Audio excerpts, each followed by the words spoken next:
বৃষ্টি যেন যেখানে প্রয়োজন সেখানে আল্লাহ তাআলা দেন, সেই জন্য আমরা দোয়া করব আল্লাহুম্মা সাইয়্যিবান নাফিআ আল্লাহুম্মা হাওয়ালাইনা ওয়ালা আলাইনা। ভাইরা আমার, বৃষ্টি এটা আল্লাহর পক্ষ থেকে রহমত। বৃষ্টি ছাড়া পৃথিবী টিকবে না, বৃষ্টি ছাড়া কোন সৃষ্টি পৃথিবীতে টিকে থাকতে। এজন্য বৃষ্টিকে গোটা কোরআনে বিভিন্ন জায়গায় আল্লাহ রাব্বুল আলামিন তার রহমত হিসাবে, করুণা হিসাবে উল্লেখ করেছেন। এজন্য বৃষ্টি আসা এটা ভালো জিনিস। বৃষ্টি আসা, বৃষ্টি আল্লাহর রহমতের তর্জমানই করে, আল্লাহর রহমতের অনুবাদ করে। বিধায় মাহফিলের শুরুতেই বৃষ্টি, হালকা বৃষ্টির কিছু ফোঁটা নেমে যাওয়া, এটা আমরা মনে করি নিঃসন্দেহে আল্লাহর পক্ষ থেকে এটি আমাদের প্রতি অনুগ্রহ। আলহামদুলিল্লাহ। বৃষ্টির কয়েকটা সুন্নত আছে ভাই, যেহেতু বৃষ্টি শুরু হয়ে গেছে এটা দিয়ে আমরা শুরু করি, কি বলেন? বৃষ্টি যখন আসে প্রথমত আমরা কয়েকটি হাদিস বর্ণিত দোয়া আছে আল্লাহর কাছে, সেগুলো নিবেদন করব। তার দুইটা আমরা অলরেডি করে ফেলেছি। একটা হলো আল্লাহুম্মা সাইয়্যিবান নাফিআ, যার অর্থ হলো হে আল্লাহ উপকারী বৃষ্টি দেন, যে বৃষ্টি আমাদের কাজে আসবে, উপকারে আসবে। আরেকটা হলো আল্লাহুম্মা হাওয়ালাইনা ওয়ালা, আল্লাহ আপনি আমাদেরকে বৃষ্টি এমন জায়গায় দিন যেখানে দরকার, খেতে খামারে পাহাড়ে পর্বতে ফসল যেখানে দরকার বৃষ্টি সেখানে। ওয়ালা আলাইনা, যেখানে বৃষ্টি হলে আমাদের কষ্ট হবে, ক্ষতি হবে, আমাদের বিপদের কারণ হবে, সেখানে বৃষ্টি দিবেন না। এজন্য আমরা আল্লাহর প্রতি ইয়াকিন রেখে, শতভাগ বিশ্বাস রেখে আমরা সবাই আমাদের রব এবং পালনকর্তা হিসেবে আল্লাহকে বিশ্বাস করি কি করি না? তাহলে আল্লাহর কাছে আমাদের মনের প্রাণ খুলে আমরা দোয়া করছি আল্লাহুম্মা হাওয়ালাইনা ওয়ালা আলাইনা আল্লাহুম্মা সাইয়্যিবান নাফিআ। ভাইরা আমার, বৃষ্টি যদি অনেক বেশি হয়, মসজিদ আছে উন্মুক্ত, পুরো মসজিদ ইনশাআল্লাহ থাকবে, আমি এখানেই থাকবো, আপনারা সবাই মসজিদে চলে যাবেন, কি বলেন? বৃষ্টি কমে গেছে না? তাহলে আল্লাহ তাআলা দোয়া কবুল করছেন নাকি? বলেন আলহামদুলিল্লাহ। আলহামদুলিল্লাহ। এটা আমাদের কারোর কারামতি না, এটা হলো কারামতি নবীজির শেখানো দোয়ার। নবী করিম সাল্লাল্লাহু আলাইহি সাল্লামের দোয়া ইয়াকিন এবং বিশ্বাসের সাথে আমল করলে গুলি ফেরত হতে পারে। নবীর শেখানো দোয়া, কোরআনে শেখানো দোয়া ফেরত যেতে পারে। আমরা আল্লাহর প্রতি ঈমান আনি, আল্লাহ আমাদেরকে ঈমান আনার তৌফিক দান করুন। আল্লাহ আমাদের দোয়া কবুল করলেও আমরা আল্লাহর প্রতি ঈমান আনি, দোয়া যদি আল্লাহ কবুল নাও করেন, বিলম্ব দেন, তারপরেও আমরা আল্লাহর প্রতি ঈমান। আমরা সেই স্বার্থপর মানুষের মতো হব না যে আল্লাহ তাআলা আমাদের দোয়া কবুল করলে আমরা আল্লাহর কাছে শুকরিয়া আদায় করব, আর আল্লাহ দোয়া কবুল না করলে অথবা দোয়া কবুল করতে একটু দেরি হলে আল্লাহ অনেক সময় পরীক্ষা নেন, ভোগান্তি দেন, কষ্ট দেন, সেই পরীক্ষা দেখে আমরা বিচলিত হব না, সবর করব। ঠিক আছে তো ইনশাআল্লাহ? বৃষ্টির সময়ের আরেকটা গুরুত্বপূর্ণ সুন্নাহ হলো বৃষ্টি যখন হয় তখন দোয়া কবুল হয়। কি হয়? দোয়া কবুল হয়। বৃষ্টি যখন পড়ে ওই সময় মনের ভেতর থেকে আল্লাহর কাছে চাওয়া পেশ করতে পারেন। গুরুত্বপূর্ণ একটা দোয়া কবুলের সময় হলো বৃষ্টির সময়। নবী করিম সাল্লাল্লাহু আলাইহি ওয়াসাল্লামের পরিষ্কার হাদিস আছে। অতএব বৃষ্টির কিছু কিছু ফোঁটা এখনো পড়ছে, আমরা মনে মনে যার যার চাওয়া আছে আল্লাহর কাছে সেগুলো পেশ করতে থাকি। আমাদের মৃত মা বাবার জন্য, আমাদের আত্মীয় স্বজনের জন্য, আমাদের মুরব্বীদের জন্য, আমাদের বন্ধু বান্ধবদের জন্য, আমাদের পরিচিত অপরিচিত অনেক মানুষ দুনিয়া থেকে চলে গেছেন। অনেকে দুনিয়াতে বেঁচে আছেন অসুস্থ, অনেকে আছেন নানা কষ্টে, অনেকে আছেন নানা পেরেশানিতে। আমরা অনেকে অনেক বিষয় নিয়ে এখনো টেনশনে আছি। আমরা এই বৃষ্টির ফোঁটা যখন পড়ে, বৃষ্টি যখন হয়, তাহতাল মাতার, বৃষ্টির নিচে দোয়া, এটা কবুল করা হয়, এটা ফেরত দেওয়া হয় না। সেজন্য আল্লাহর কাছে আমরা এখন মনে মনে সবাই দোয়া করতে থাকি। ঠিক আছে তো ইনশাআল্লাহ? তাহলে বৃষ্টির সময়ের সুন্নত নিয়ে আমরা আলোচনা করতেছিলাম না? বৃষ্টি থেমে গেছে না? থেমে গেছে না? বলেন আলহামদুলিল্লাহ। আল্লাহ তোমার শুকরিয়া। আল্লাহ যদি আবার বৃষ্টি জবজবায় দেয় তবু আমরা আল্লাহর নাশুকরিয়া আদায় করব। আমাদের যা কল্যাণের সেটাই আল্লাহ আমাদেরকে দিবেন। যদি কখনো আল্লাহ আমাদের কষ্টের মধ্যে ফেলেন, আমরা ধরে নেব আল্লাহ পরীক্ষা করছেন, আমরা ইনশাআল্লাহ সবর করব। ঠিক আছে না? আল্লাহ তাআলা আমাদের সবাইকে সবর করার তৌফিক দান করুন। বৃষ্টির সময়ের সুন্নতের কথা বলছিলাম। বৃষ্টির সময়ের আরেকটা গুরুত্বপূর্ণ সুন্নত হলো, যেটা আমার বিশ্বাস শতকরা 99 জন এখানে যারা আছি আমরা ইতিপূর্বে শুনি নাই বা আমরা জানি না, নতুন শুনতেছি। ভালো করে কান খাড়া করে শুনে রাখেন। সেটা হলো মাঝে মধ্যে বৃষ্টির পানি হালকা পাতলা গায়ে লাগানো সুন্নাত। মাঝে মধ্যে বৃষ্টির পানি হালকা পাতলা একটু শরীরে লাগানো কি সুন্নাত। নবী করিম সাল্লাল্লাহু আলাইহি সাল্লাম এই সুন্নাহ আমাদেরকে শিক্ষা দিয়েছেন। এই সুন্নাতের কথা শুনে জবজবায় যখন বৃষ্টি হবে মুষলধারে, আধা ঘন্টা 1 ঘন্টা শিয়াল ভেজা ভিজে এরপরে ঠান্ডা লাগায় এসে আমার দোষ দিয়েন না। কথা কি বুঝতে পারছেন? হালকা পাতলা বৃষ্টির পানি গায়ে লাগানো, যার যতটুকু সহ্য করার ক্ষমতা আছে, কারোর ঠান্ডা অ্যালার্জি আছে, কারোর অন্য সমস্যা আছে, সেগুলো মাথায় রেখে যার যতটুকু সহন করার ক্ষমতা আছে ততটুকু আমরা করব। বৃষ্টির পানি, বাংলাদেশের মানুষ বৃষ্টি প্রধান, বৃষ্টি প্রবণ আমাদের প্রকৃতি। এখানে প্রায় বৃষ্টি হয়, বাদল দিনে বৃষ্টি হতেই থাকে অনবরত। তো বৃষ্টির পানি গায়ে লাগে না এরকম তো আমাদের কারোরই হয় না, সবারই কম বেশি গায়ে। কিন্তু বৃষ্টির পানি যখন গায়ে লাগে তখন দৌড় দিয়ে আমরা হয়তো কোথাও লুকায়, কোথাও ছাতা নেওয়ার চেষ্টা করি। এই চেষ্টা করাটাও ঠিক আছে, এটাও দোষের না।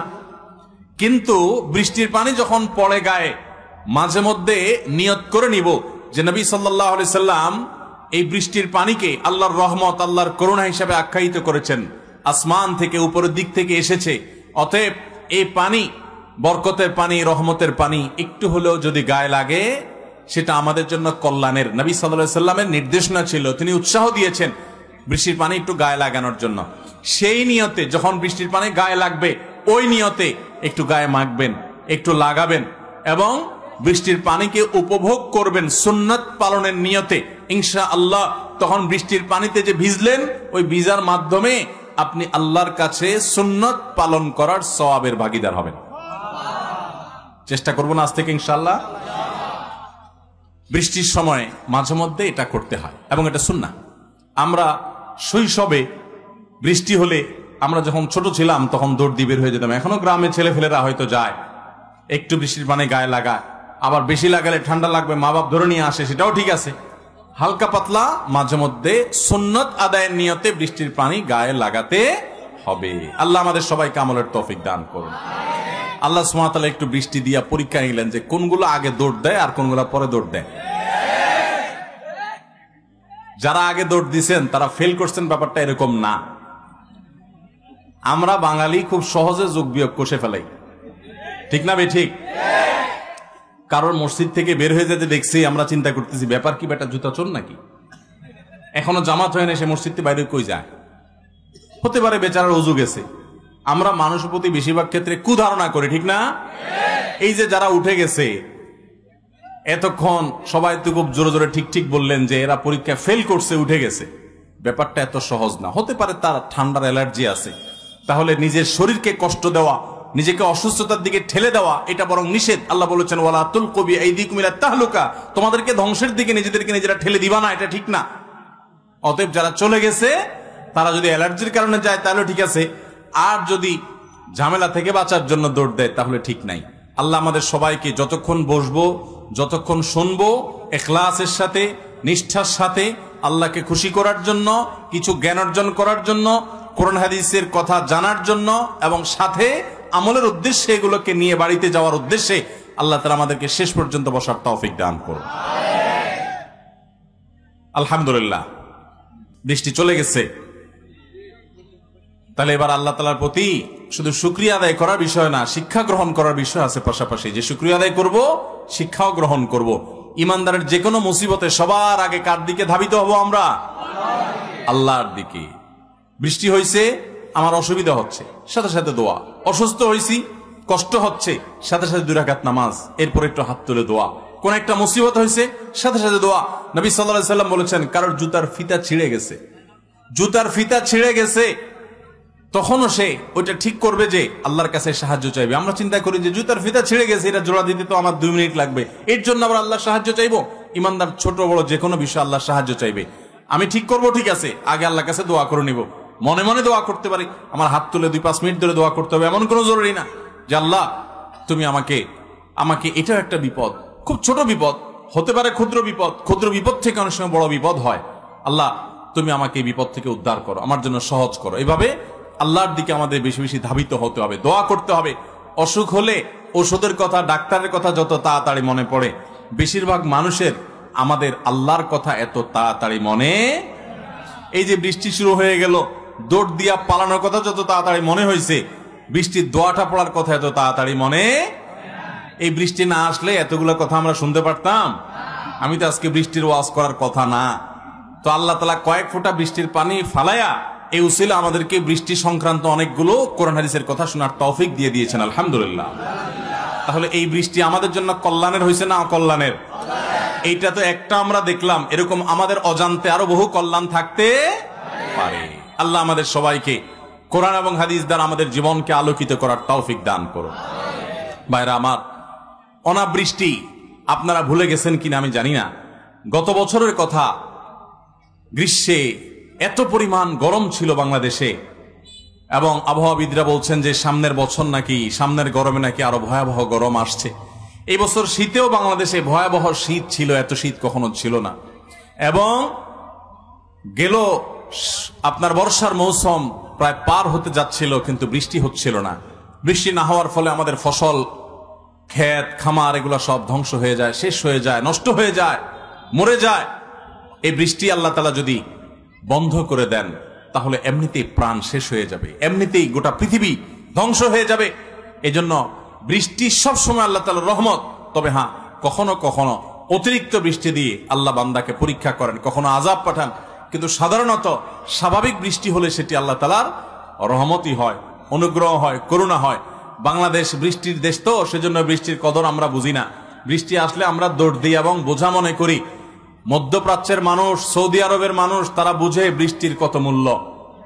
তারা একটু বৃষ্টি হলে, এই ব্রাহ্মণবাড়িয়ার বহু মানুষ সৌদি আরব থাকেন, আপনারা অনেকে দুবাই থাকেন, সেখানে এরাবিয়ানদেরকে দেখছেন আপনারা, একটু বৃষ্টি হলে এরা বাইরে পাগল হয়ে দৌড়ে যায় গায়ে পানি দেওয়ার জন্য। কারণ বৃষ্টি সারা বছরের ভেতরে 2-4 দিন তাদের দেখতে কষ্ট হয়ে যায়, দেখে না তারা। এই জন্য একটু বৃষ্টি আসলেই তারা অস্থির হয়ে যায়।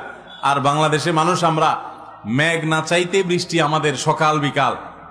যদিও আমাদের দেশের অবস্থাও ভালো না।